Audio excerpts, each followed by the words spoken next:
और ये निकाल दिया, संभाजी कर रहा था।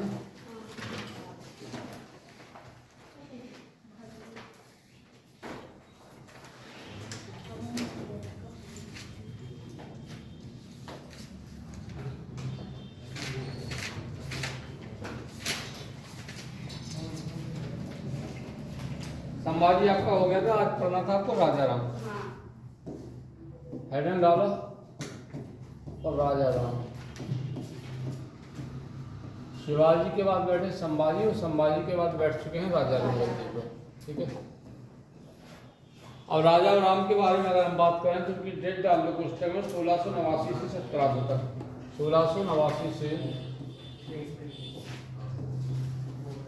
1700 ईस्वी तक।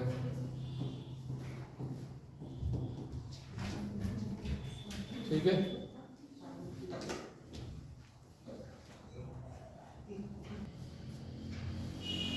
ठीक है। राजा राम कब से कब तक चले? 1689 से 1700 ईस्वी तक राजा राम का काल रहा। देखो राजा राम ने पहला पॉइंट बना के लिखिए, राजा राम ने भी मुगलों के प्रति विरोध जारी रखा। ठीक है, इन्होंने भी क्या किया? विरोध जारी रखा। ठीक है, विरोध जारी इसलिए रखा क्योंकि ये भी मराठा अच्छे व्यक्ति हैं, लड़ना जानते हैं। अगला देखो, उसने एक नए पद प्रतिनिधि का गठन किया। ये पहला प्रतिनिधि जो था, प्रहलाद निराजी को बनाया था। तो सबसे पहली बात तो एक प्रतिनिधि पद का सृजन कहाँ से हो रहा? तो इसने एक नए पद प्रतिनिधि का गठन किया।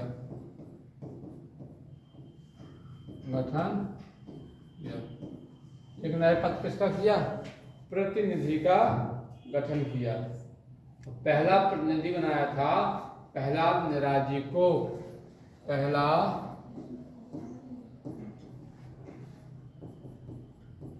प्रतिनिधि प्रहलाद निराजी। ठीक है, इसको नोट कर लो। पहला प्रतिनिधि किसको बनाया? प्रहलाद निराजी को। इसके बाद एक पॉइंट और इसमें आप देख सकते हो कि राजा राम के पास प्रहलाद निराजी और रामचंद्र जैसे क्या थे? राजनेता थे। अच्छी बात है, थे। ठीक है, इनका जो मेन सेनापति था वो घोड़पड़े और धानाजी था, यही थे। तो इसमें ज़्यादा खास नहीं है, आगे चलते हैं हम लोग।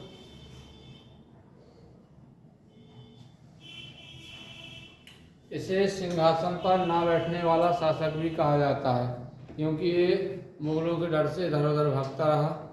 इस कारण इस सिंहासन पर नहीं बैठ पाया, क्योंकि उसको ये डर सताता रहता था कहीं उसके ऊपर मुगल आक्रमण ना कर दें। ठीक है, इसने 8 वर्ष तक, एक पॉइंट और है, इसने 8 वर्ष तक, ठीक है, अर्काट यानी कि जिंजी कहा जाता है इसको। 8 वर्ष तक जिंजी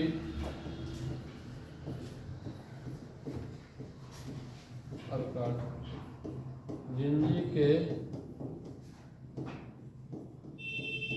किले में शरण ली।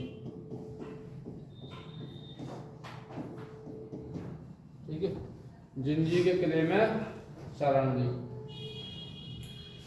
अब राजा राम ने एक सरंजाम और प्रथा को फिर से प्रारंभ किया। देखो राजा राम ने सरंजाम प्रथा को फिर से प्रारंभ किया।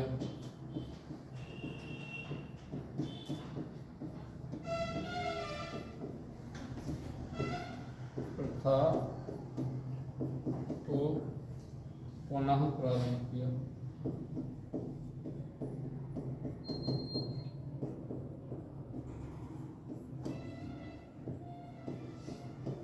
पुनः प्रारंभ किया।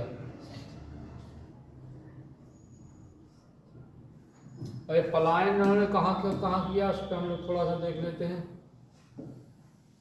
कहाँ कहाँ भागे इसका भी क्रम आ गया पेपर में। भाई इनके पलायन का क्रम लिखिए। तो इनके पलायन का क्रम पहला ही प्रतापगढ़ गए, ठीक है, पलायन का क्रम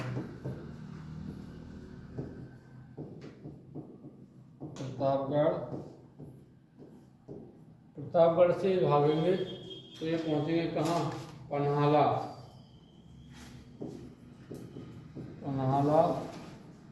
पन्हाला से गए जिंजी,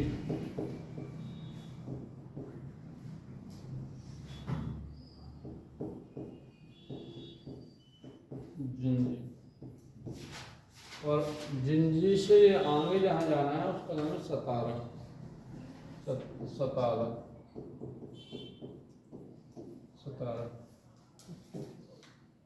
ये 4-5 स्थानों पर ये गए, प्रतापगढ़, पन्हाला, जिंजी और सतारा, ठीक है। अब इसके बाद आप हेडिंग डालिए, हो गए शिवाजी द्वितीय या ताराबाई, ये हेडिंग और डालो। इसके बाद इतना कंप्लीट हो गया सबका।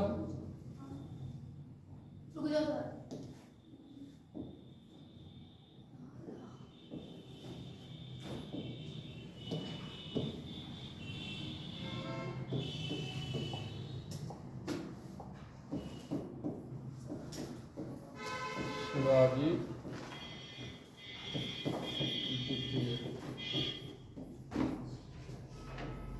ठीक है, शिवाजी द्वितीय और इनके साथ डाल लो तथा ताराबाई।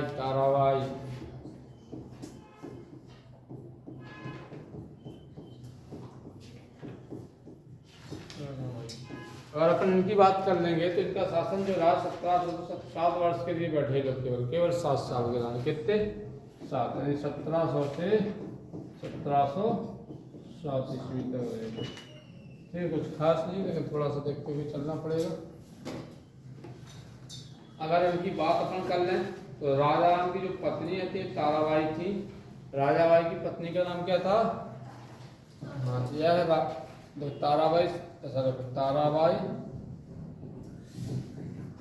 ताराबाई राजा राम की पत्नी एवं शिवाजी पुत्र था, शिवाजी द्वितीय पुत्र था, ठीक है। अब सीधा रख रहा कि मुगलन के विरुद्ध इन्होंने क्या किया, अपने पुत्र शिवाजी द्वितीय की संरक्षिका बनना स्वीकार किया। संरक्षिका मतलब संरक्षक, ठीक है। तो मुगलों से इन्होंने विरुद्ध जारी रखा और ताराबाई राजा राम की पत्नी और शिवाजी द्वितीय की संरक्षिका, यानी माता तो थी साथ में संरक्षक का भी बनी रही वो।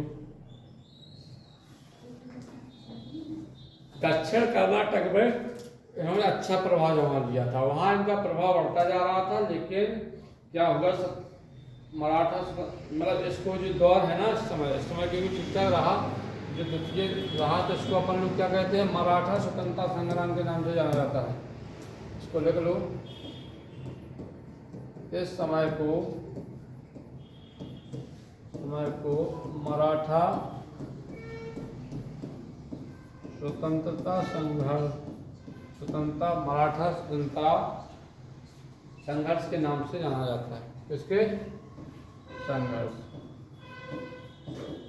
मराठा स्वतंत्रता संघर्ष के नाम से जाना जाता है, जाना जाता है।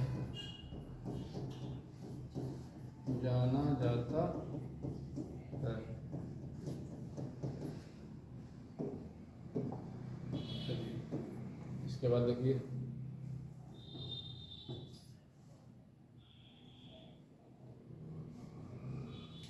(1707) में औरंगजेब की मृत्यु हो जाती है।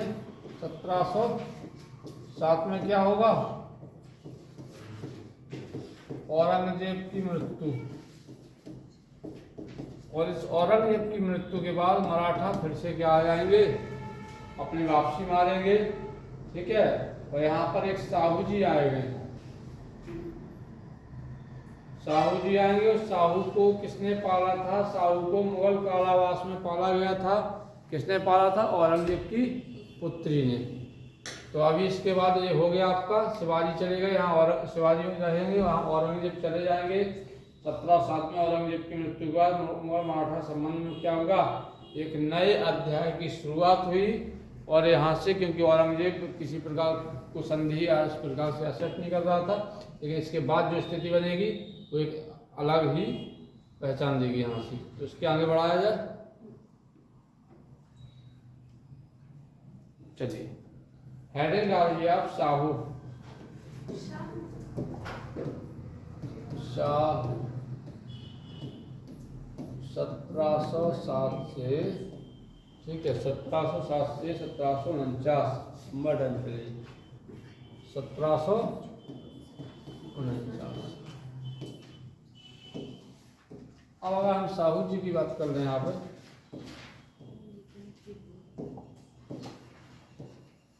ठीक है, सबसे पहले इनको पाला किसने था? तो औरंगजेब की जो पुत्री थी उसका नाम था जीनत उल निसा। जीनत उल निसा। ये कौन था? औरंगजेब की पुत्री।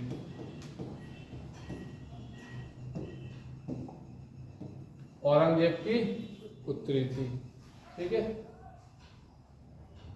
इसके बाद अगर हम बात कर लें कि मराठों को क्या हुआ, मराठों को परिवर्तित राजनीतिक स्थिति का लाभ उठाने के लिए सब मुगलों ने क्या किया?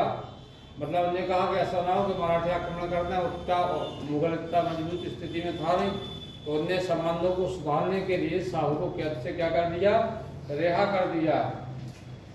लेकिन जैसे ही साहू को रिहा किया तो वहाँ ताराबाई थी और साहू, अब घर में लड़ाई चलेगी, यानी कि गद्दी को लेके साहू और ताराबाई में क्या होगा?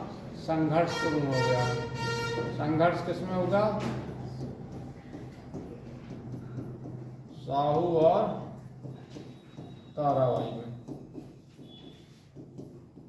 गद्दी की लड़ाई हो रही है। वो कह रहे हम बैठेंगे गद्दी पे, वो कह रहे हम बैठेंगे, ठीक है।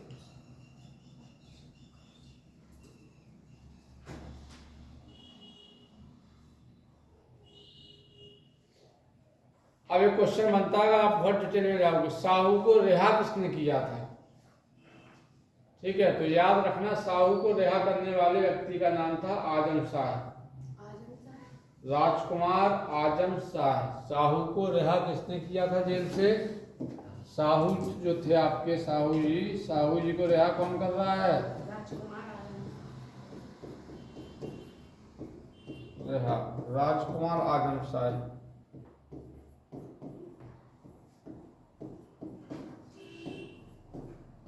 आजम शाह, ठीक है, राजकुमार आजम शाह द्वारा इनको रिहा किया जा रहा है। अब आगे आगे और होगा, क्या होगा? ताराबाई का पलड़ा भारी हो जाएगा, लेकिन बालाजी विश्वनाथ के जुड़ने से स्थिति बदल गई। और क्या होगा? अब बालाजी इकट्ठे हो गए, धाना जी इकट्ठे हो गए, सब हो गए। तो अंता ये हुई कि 1707 में खेड़ के युद्ध में ताराबाई को क्या हुआ? साहू जी ने पराजित कर दिया। पराजित करने का कारण ये था, ताराबाई को लड़के नहीं लड़ रही है। यहाँ साहू जी के साथ कौन कौन है? तो सीधा देखो, 1707 में नोट कर उसको, खेड़ के युद्ध में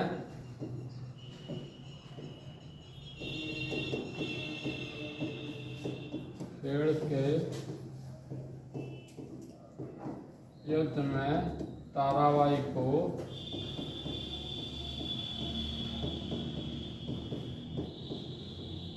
साहू ने पराजित किया। साहू ने क्या कर दिया? पराजित कर दिया, ठीक है। और क्या हुआ? यहीं पर साहू ने 17 में अपना राज अभिषेक करा दिया, एक पॉइंटर डाल लो। और साहू ने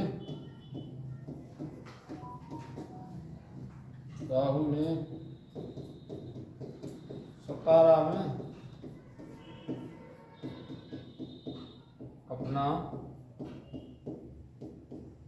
राज्याभिषेक करवाया।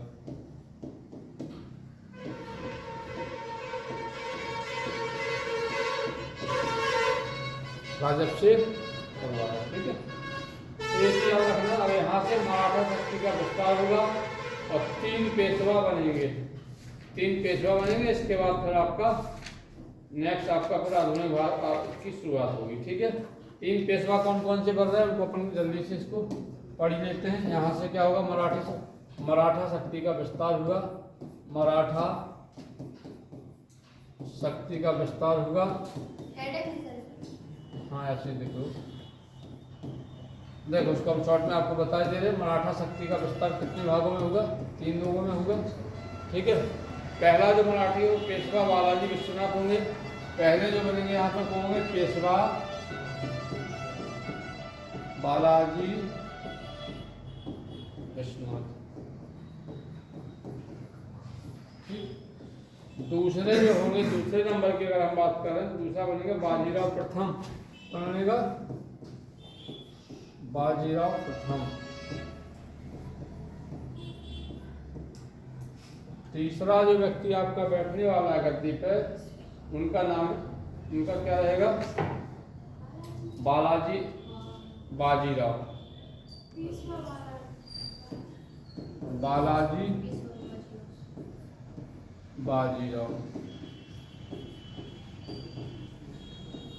ठीक है। एक 3 व्यक्ति आपके रहेंगे। 1740 से 61 इनका टाइम रहेगा, 1740 से 1761, ठीक। अगर हम इस साइड की बात करें, पेशवा 1713 1720 रहेगा, 1713 से 1720। बाजीराव प्रथम का जो टाइम चला वो 1720 से 1740, 1720 से 1740, 3 टाइम चले बराबर, ठीक है। अब अगर हम बात कर देंगे पेशवा बालाजी की, पेशवा बालाजी विश्वनाथ की, ठीक। पेशवा बालाजी विश्वनाथ में अगर आप जाते हैं, इन्होंने औरंगजेब से डटकर मुकाबला किया।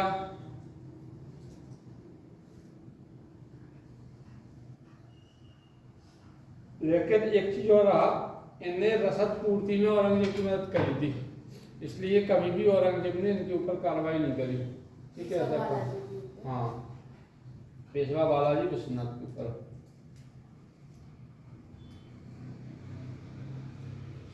शाहू ने एक नया पद बनाया था, इसका नाम था सेना करते। सेना करते का मतलब होता है सेना को इकट्ठा करने वाला, ठीक है। फरुख का बंधु है, थोड़ा थोड़ा है, मराठा को 10 वर्ष, बस ये 3 लिख लो आप, ठीक है। और इसके बाद अगर हम बात कर लेंगे बाजीराव प्रथम की, तो बाजीराव यहाँ पे एक वक्तव्य दे रहे हैं। उन्होंने कहा था अब वक्त आ गया है कि जर्जर वृक्ष के तने पर प्रहार किया जाए तो हमारी सत्ता अटक से कहाँ तक, कटक तक स्थापित हो जाएगी। मतलब क्या, मुगल साम्राज्य टूट गया था, उन्होंने कहा जर्जर वृक्ष की उपमा दी, वो इनके तने को काटा जाए, धीरे धीरे इनको लोगों को एक करके निपटाया जाए, तो हम लोग अब पूरे भारत में क्या करेंगे, कटक से कटक तक शासन करने के लिए तैयार हैं, ठीक है।